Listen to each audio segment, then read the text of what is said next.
Well, hello to everyone joining us across Calvary today. If you're not already on your feet, if you could stand up, because I'm about to introduce our guest today, Pastor Mark Edwards. And so great to be connecting together. And if you have not yet met Pastor Mark, he leads City Hope Church in the wonderful Ipswich and has been senior pastor there with his wife Gail for almost 30 years and leads that church.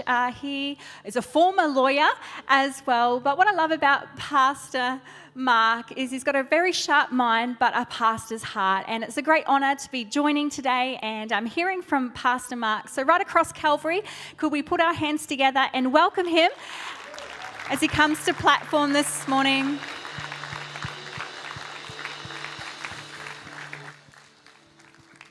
Take your seats, please. Well, first of all, obviously, I'd like to honour Pastor Dustin and Sarah. They have been friends of mine for many, many years, and I love them so much. So I just want to honour them in front of you. They're tremendous people. And also, Marty and Renee, thank you for your hospitality and your friendship. Renee is my running buddy, all right? She keeps me active when we're at conferences, so we run together. This morning, you're going to see something that has moved my heart over the last few years. The church at Ipswich has the largest RAF base just outside it. And as a result of that, we've made a commitment as a church to really honour Anzac every single year.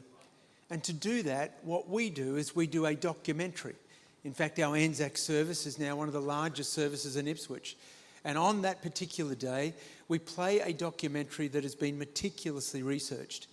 And it honours an individual, usually from our local city, Ipswich. But can I just tell you, the individual can be from any city in Australia. Because during World War I, 62,000 of our men and women did not come home. Today you're going to hear this young man's story and the story of what happened to him and his family. It's not just his story. It's the story of countless individuals from countless conflicts over countless years. And I trust that you're going to be moved by it. And then I'll come up and just talk a little bit about how it's moved me and the impact it's had upon my heart. So this morning, you're going to see this documentary. It's called Fallen, the untold story of the unnamed. I hope you enjoy it.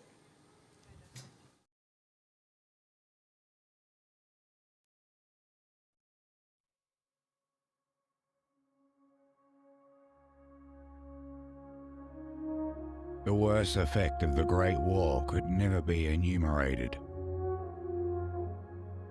It was the loss of all those talented people who would never become prime ministers and premiers, judges, divines, engineers, teachers, doctors, poets, inventors, and farmers, the mayors of towns and the leaders of trade unions, and the fathers of another generation of Australians.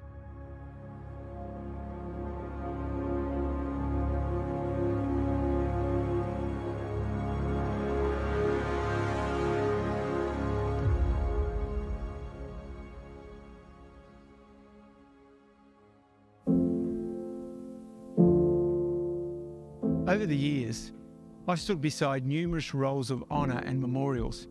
I gaze over the names of all the individuals and my eye is drawn to the names with a K beside them. This one letter is a symbol of the ultimate sacrifice paid.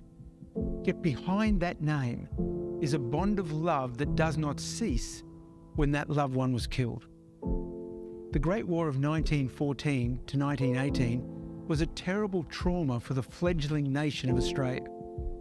Historian Bill Gamage described it as one long national funeral for a generation and more after 1918. This is the story of one in that generation, Norman Gibbons.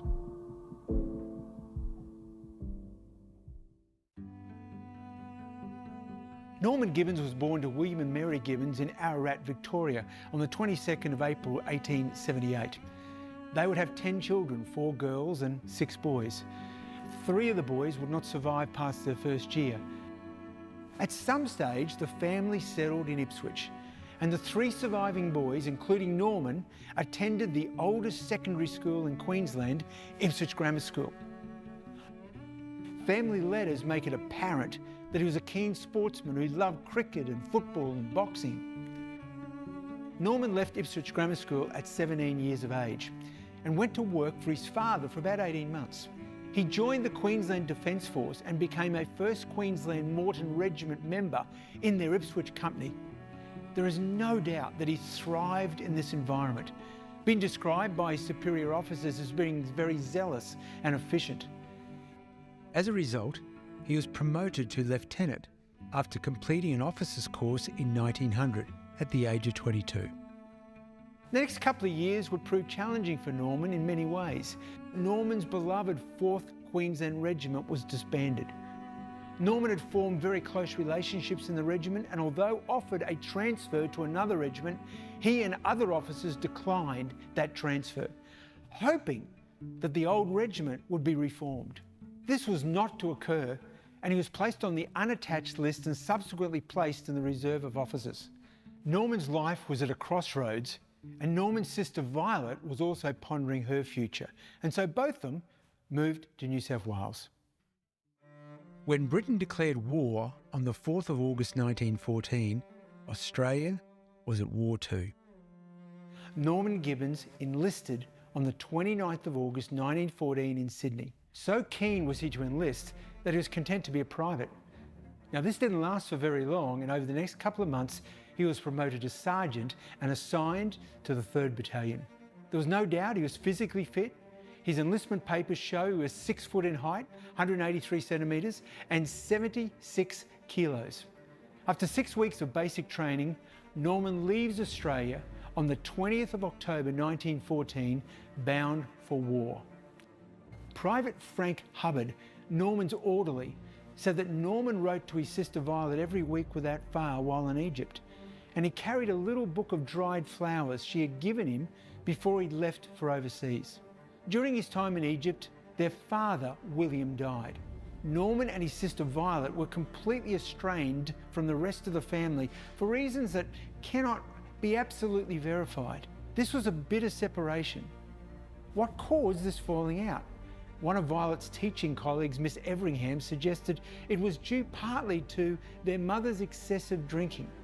This breakdown would have horrific consequences.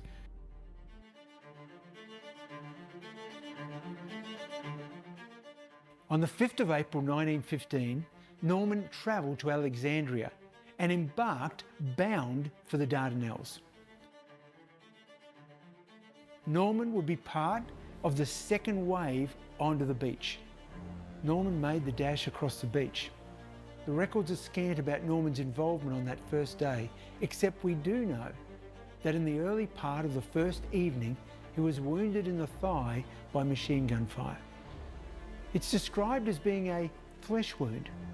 Some of his equipment he was carrying was also damaged by the same burst of fire. However, he carried on fighting. The next few days saw Norman involved in some fierce fighting, and then on the 28th of April, he received a severe gunshot wound to his right shoulder, which incapacitated him. There is nothing in his records to indicate where he was treated and what the treatment was, but the wound must have been serious enough because he was, on the 12th of May, transferred to Southampton in England for treatment.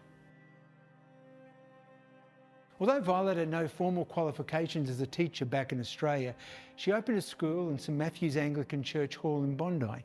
This was to eventually birth a unique school for girls named Osborne College. Violet modelled the school on British naval traditions, and researchers who have recently studied it have described it as more like a Gothic fantasy tale than reality. The girls dressed in quasi-naval uniforms, and Violet called herself the Admiral.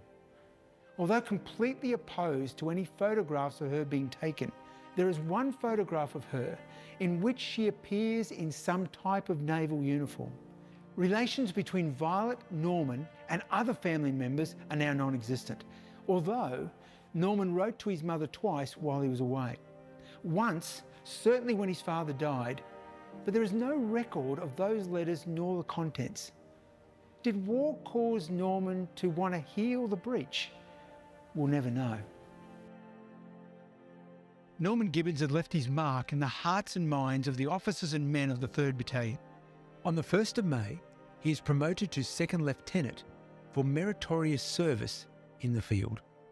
Then on the 29th of June, Norman's name appears in a list of men brought to the attention of the Army Corps Commander for special mention for conspicuous gallantry or valuable services at Gallipoli between the 25th of April and the 1st of May.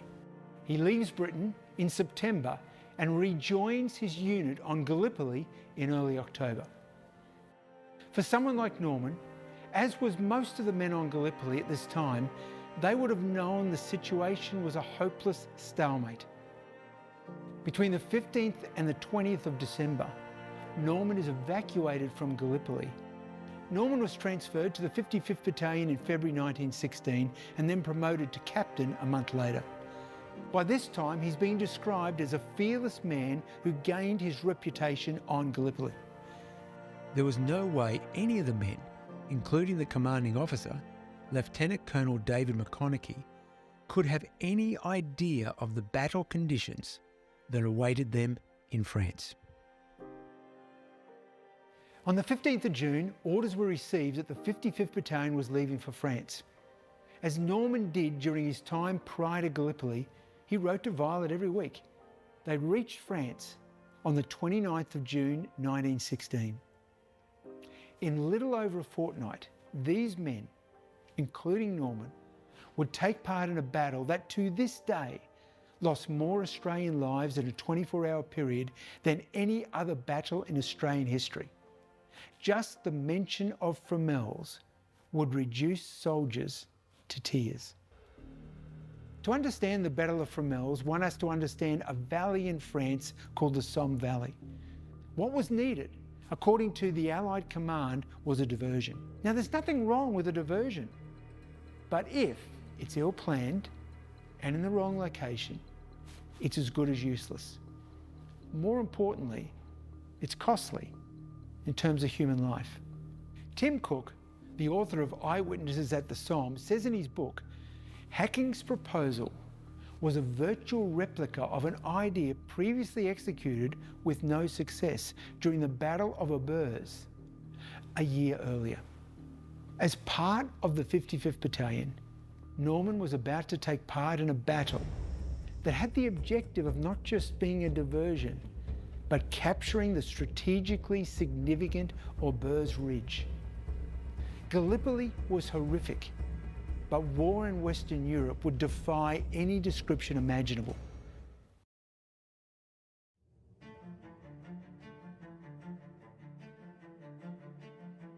Fromelles, where the battle was to take place, could not be in a worse location for a frontal assault. Australians would soon learn the lessons of this type of attack over the next 18 months. The topography over which the Australians were to attack is as flat as a tack, and overlooking the area is Aubers Ridge, which rises about 40 metres and commands an uninterrupted view of any troop movements that may attempt to cross the field. Grass, weeds and crops were knee-deep. The area had numerous shell holes which were impossible to see, and shallow drainage ditches were everywhere. Now, the Germans had attempted to dig trenches, but they soon filled up with water due to the drainage, so they'd abandoned them for the high ground on the ridge. The plan for the battle was to attack after an artillery barrage across open ground to take the ridge. From the 14th Brigade, the 53rd and 54th Battalions were chosen, with Norman's 55th in reserve. On the 18th of July 1916, Norman and the 55th Battalion found themselves billeted in the village of Ral-Saint-Nur. The attack was confirmed for the following day. Norman is sharing a room with the battalion chaplain, James Green. Green was a tough Boer War chaplain who gained the troops' respect by continually facing danger on the front lines, and he was clearly really fond of Norman.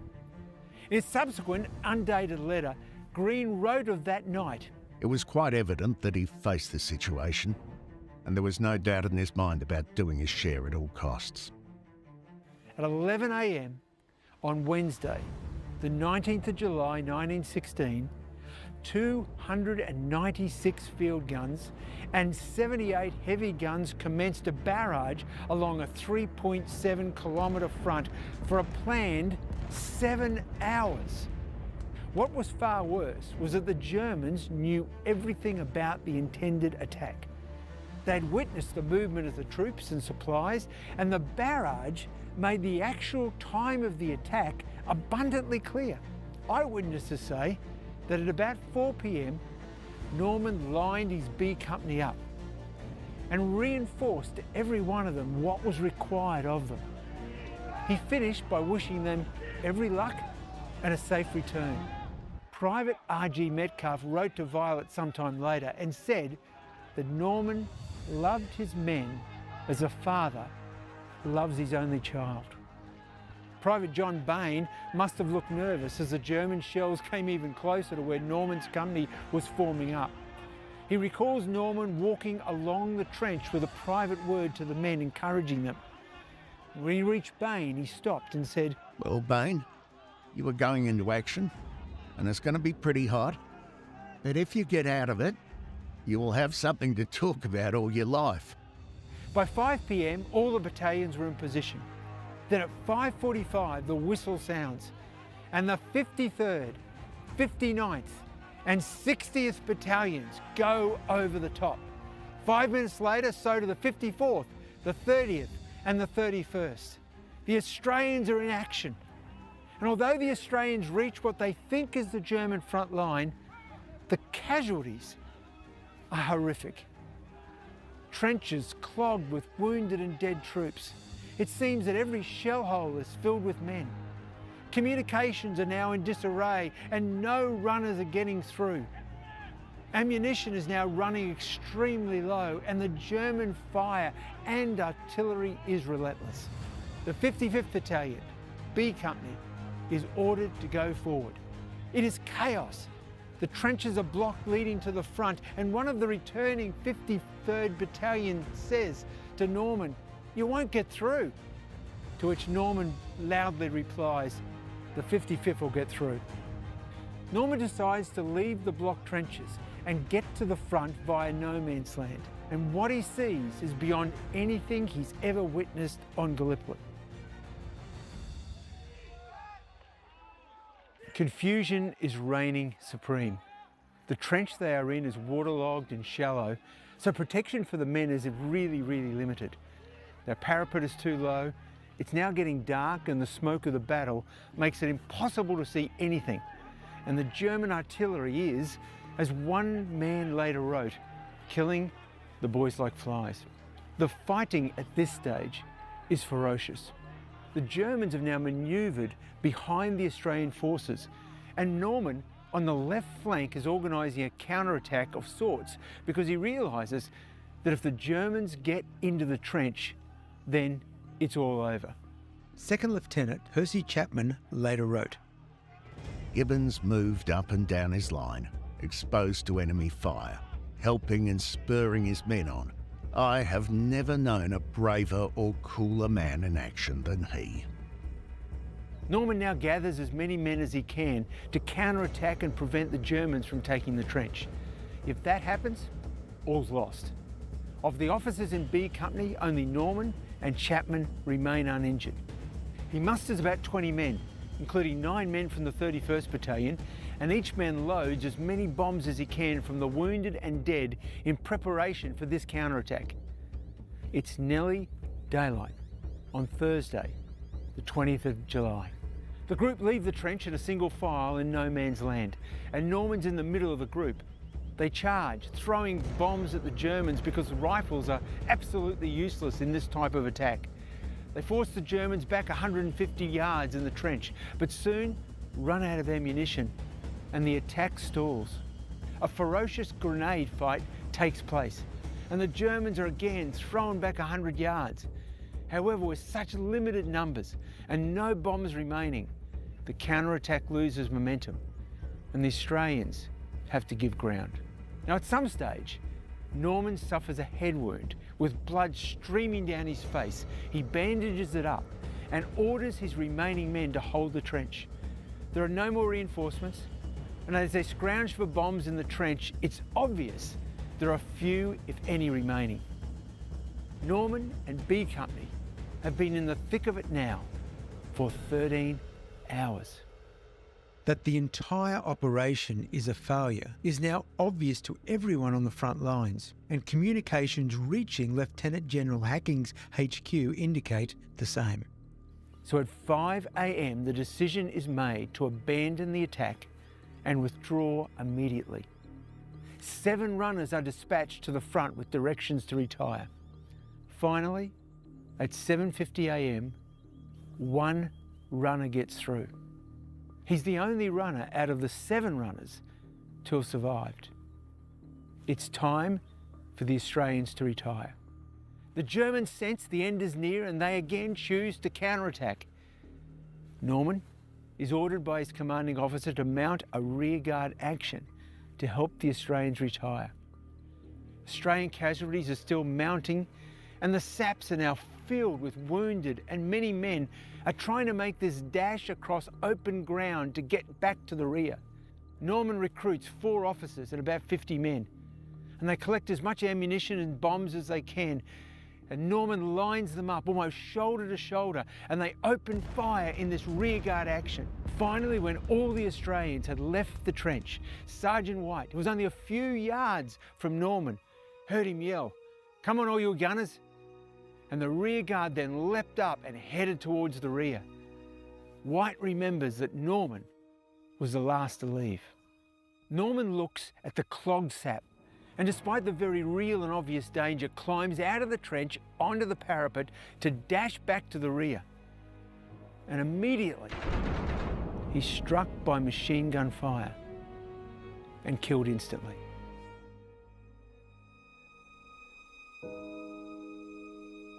It's 8 a.m. on Thursday morning, the 20th of July 1916. The battle is over. Norman Gibbons is dead. Now for the dreaded and hated roll call.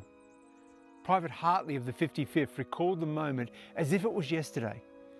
We could muster half our company and 1 officer. The exact number is 110 out of 204. Nearly half the battalion is missing. Oh, the sights were awful. Mangled bodies everywhere. The exact number from the 55th would be 87 killed. There were over 5,500 Australian casualties from the Battle of Fromelles alone. 400 were captured. No ground was gained. Over the next few days, there would be a knock on many Australian doors. Telegrams would arrive as well, and from this battle, almost 2,000 deaths were announced to the next of kin. Violet was one to receive the news, as was Norman's mother Mary. This is believed to be the greatest loss by a single division in 24 hours during the entire First World War, and any other conflict that Australian troops are involved in. Fromelles is without doubt a most tragic event in Australian history.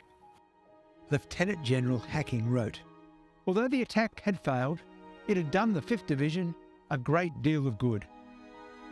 I'm not sure that the 5,500 casualties and their families, together with those men left with undiagnosed forms of anxiety disorders, mental scars, and trauma that never left them, would agree.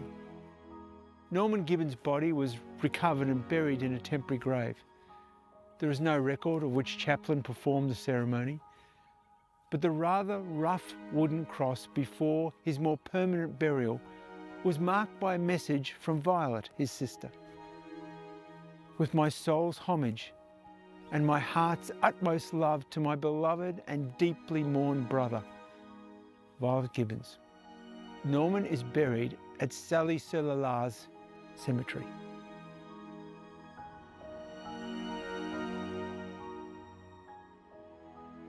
When news of Norman's death reached home, the deep wounds in the family were ripped open.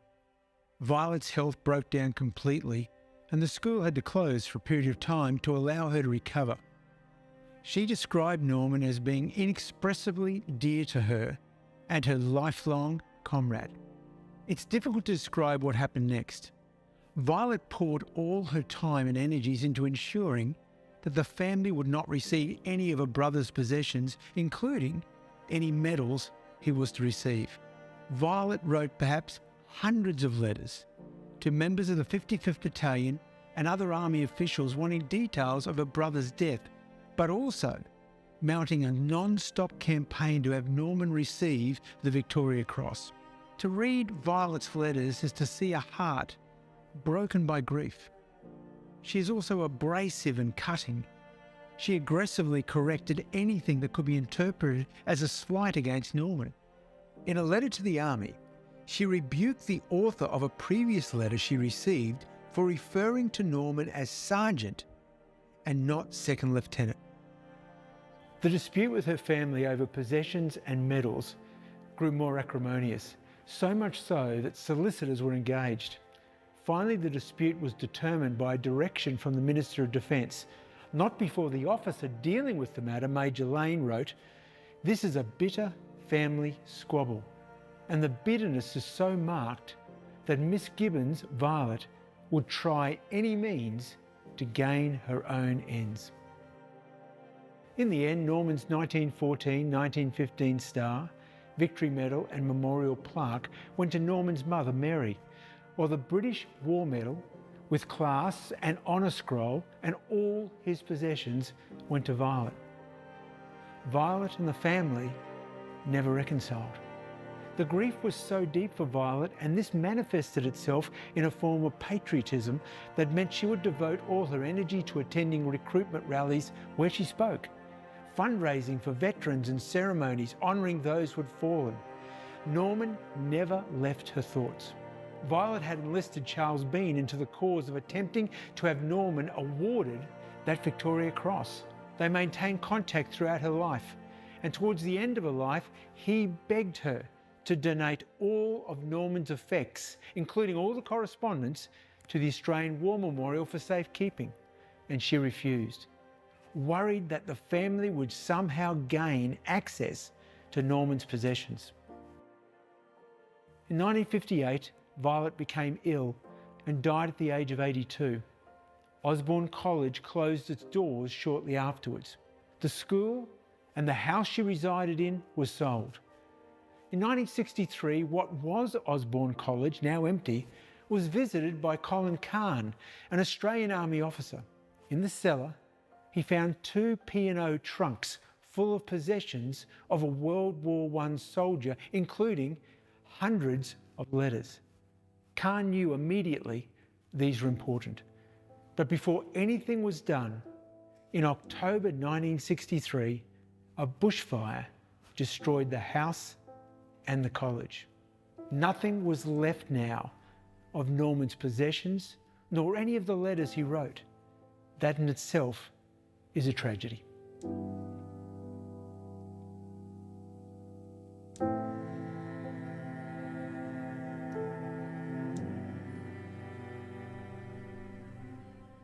When I look at Norman's name on the memorial, whether it be on the Roll of Honour at the Australian War Memorial, or the Ipswich Grammar School's Honour Board, or even at the Ipswich RSL's Shrine of Remembrance, I can't help but think of what might have been for Norman Gibbons. What would he have done had he returned to Australia? How would his life have unfolded? Norman was one of the 62,000 Australians never to come home from the war. At the same time, I think of Violet. She was one of how many loved ones who carried their grief with them for the rest of their lives. As historian Anne-Marie Condy wrote, "These people don't usually make the history books, and their names are not on memorials. Yet their tears were the visible sign of a broken and grief-stricken heart that carried the scars of that loss for a lifetime, made worse by the fact that the majority of the grieving would never see their loved one's grave."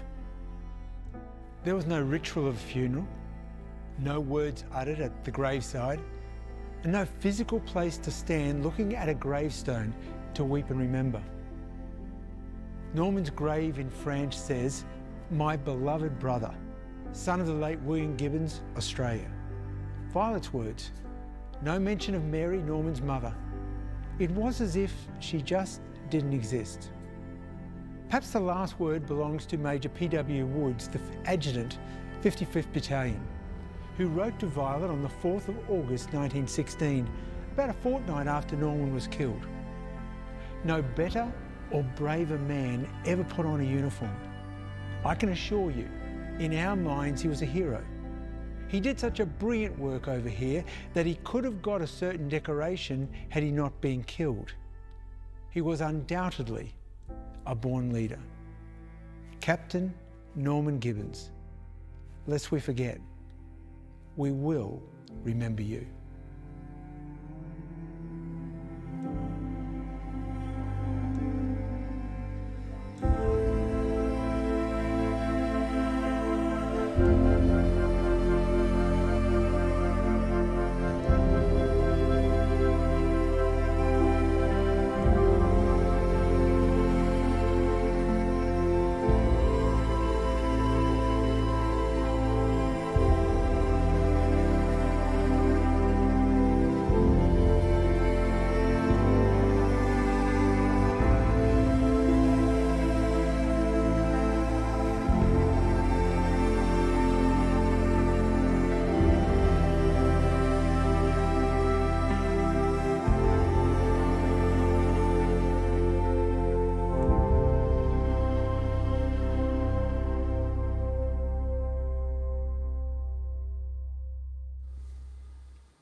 You may have guessed, but I have this fascination with honour boards.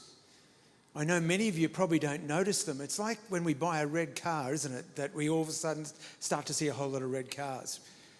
My fascination with honour boards is like that. Everywhere I go, I start to notice that they're all over our country. Do you realise that? They're in old church halls, they're in community halls, they're even in post offices. They're in, well, railway workshops and railway platforms. And the fascination I have is that there is no rank, they're never mentioned. No private or corporal or lieutenant or even a higher rank. But there is something that is always attracting my attention, and that's this awful letter called K.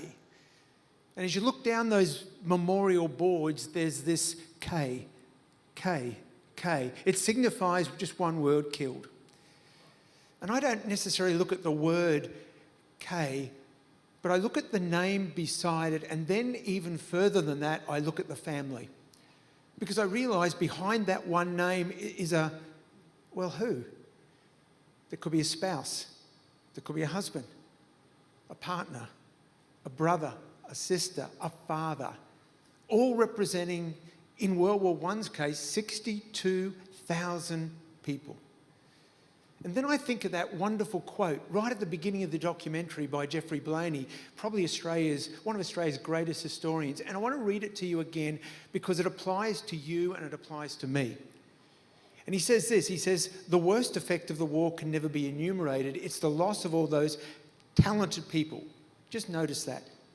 And then he says, well, they could have become prime ministers and premiers and judges and divines and engineers and teachers and doctors and poets and inventors and farmers and mayors and leaders of trade unions and fathers of another generation. And I look at that word and I just think talented people, potential lost. Lives cut short by law. I've often wondered about Norman Gibbons. And I thought, what would he have become? Everything I read about Norman Gibbons indicated he was a born leader. Everything. This was a man that everything he did, he just rose to the top all the time. He was someone born that just attracted other people to him. His men absolutely loved him. See, potential is God's gift to each of us. As I look across this auditorium, do you know what I see? It's not just people, it's potential. You imagine the potential that is in you. Well, let me just go back a bit and say you can't even begin to imagine the potential that is within you. Because as Pastor Donovan said about Ephesians 3:20, more than you can hope, dream, or even think, is what God has for you. God has more potential lined up for you than we can possibly hope, dream, or imagine. But our responsibility is to take the seed that was deposited in us and say, God, at the end of my life, I want every seed gone. I want every seed gone. I wish you had the advantage of old age. Isn't that terrible to say that? But when you get to my age, all of a sudden I look back and think, I need to sow every seed. I need to sow every seed. And each of us, created with this unique gift and talent and ability, that we are alone responsible for growing to this ultimate harvest of a fulfilled potential. Can you imagine the potential in you that is waiting to be harvested?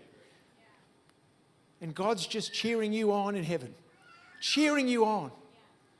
That wonderful parable of Jesus, where he tells the story of this ruler who gives away the talents. 1 5, 1 2, 1 1. And the remarkable part about that story, that's what we often read so blissfully ignorant of its power, is that God's saying, I've given each of you an individual talent. Use it.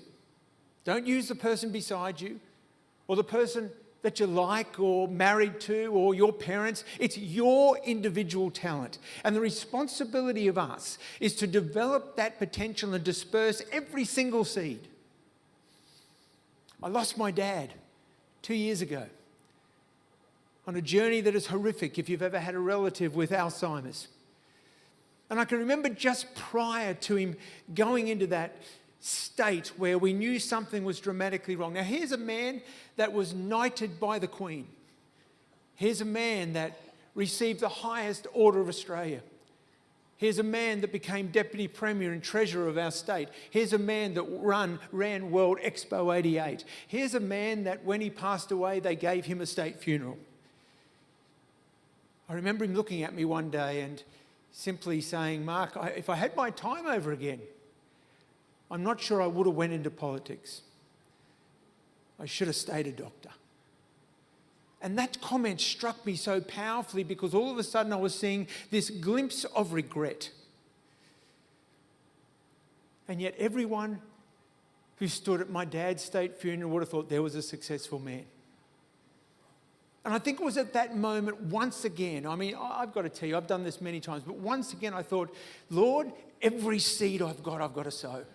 Every seed. I'm not too young and I'm not too old, neither are you, that every seed that you've created in me, I'm going to make absolutely sure is sown. And I look at the 62,000 people who lost their lives in World War I, and I am in awe of them. But I've been given the opportunity that they were not given, that Norman Gibbons was not given. And I'm desperate now to hear the end of that story in Matthew 25 said over me. Remember what is pronounced to the two that sowed every seed and used up every talent? You good. You obeyed the call to develop the seeds I placed within you. You're faithful. You honoured me by doing all that you could to release that potential.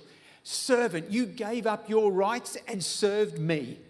You good and faithful servant, oh, can my ears ring with that word, with that phrase. It's not just a trite statement on a Sunday morning in Townsville. It's my heart's desire more than anything, and so it should be yours.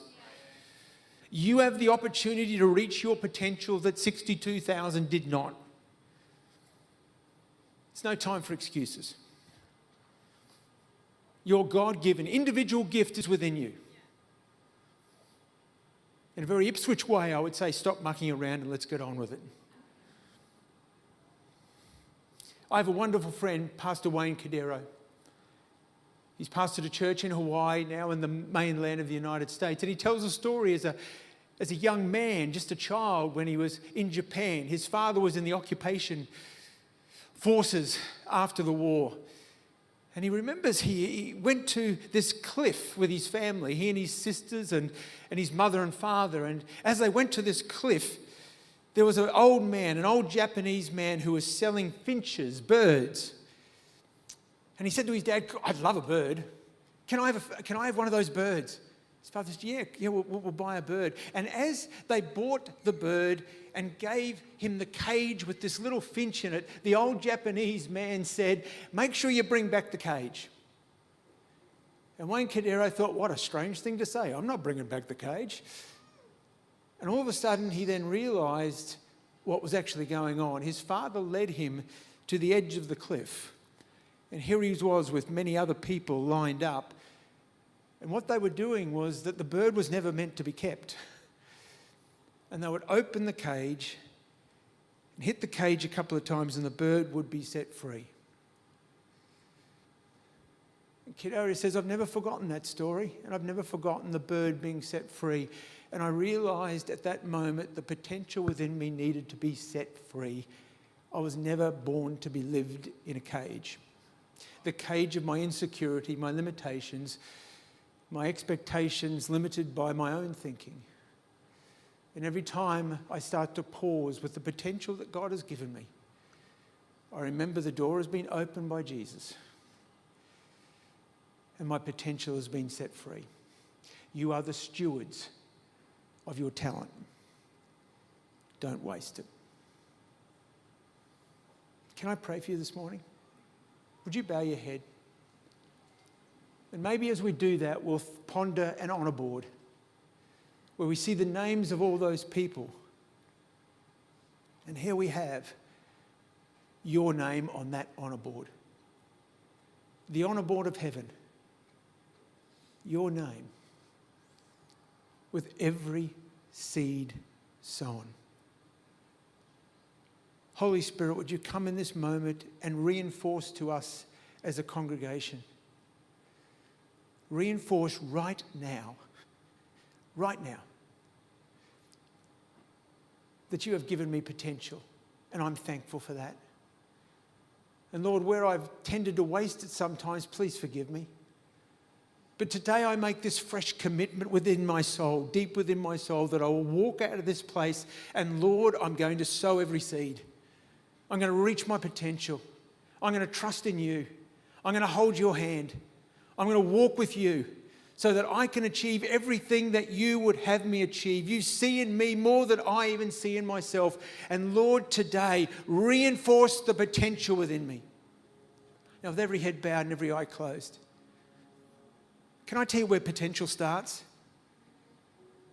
It starts with you saying, Jesus, would you just come into my heart? Would you just come into my heart right now, and would you be the Lord of my life? I want to walk with you my whole life and achieve the potential that you've put within me. You see things in me that I can't even see, but I need to take your hand today. And maybe you're in this room today and you're thinking, you know, I've forgotten about that potential, and I need to walk with my hand in Jesus just a bit more today. I need to come back to you. Well, on this day, just a couple of days before Anzac Day, this is your day to come back to Jesus. This is your day to come back to Jesus. And I want to pray for you. And everyone in this church right now is praying for you. Do you realize that? For you to come back. For you to say, God, come into my heart afresh. So if that's you today, please, don't delay. You know what I'd love you to do? I would love you to just put up your hand right now. Come on, right across it. Do it right now and say, Mark, I need Jesus. I need Jesus. Right across this room. As we wait on this day, right across this place, just lift your hand. Say, Mark,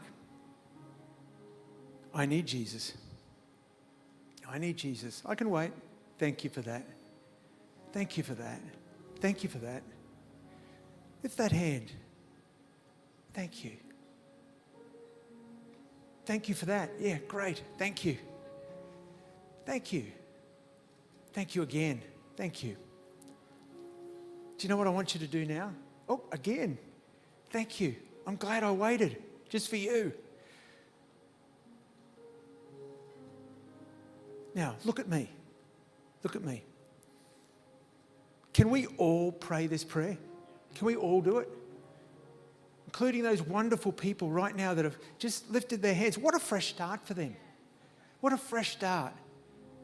Right now, their names are being written on an honour board. So come on, pray after me, nice and loud. Dear Lord Jesus, I give my life to you. And today, I declare that you are my Lord. And I leave my past behind. And I give you my future. Release my potential.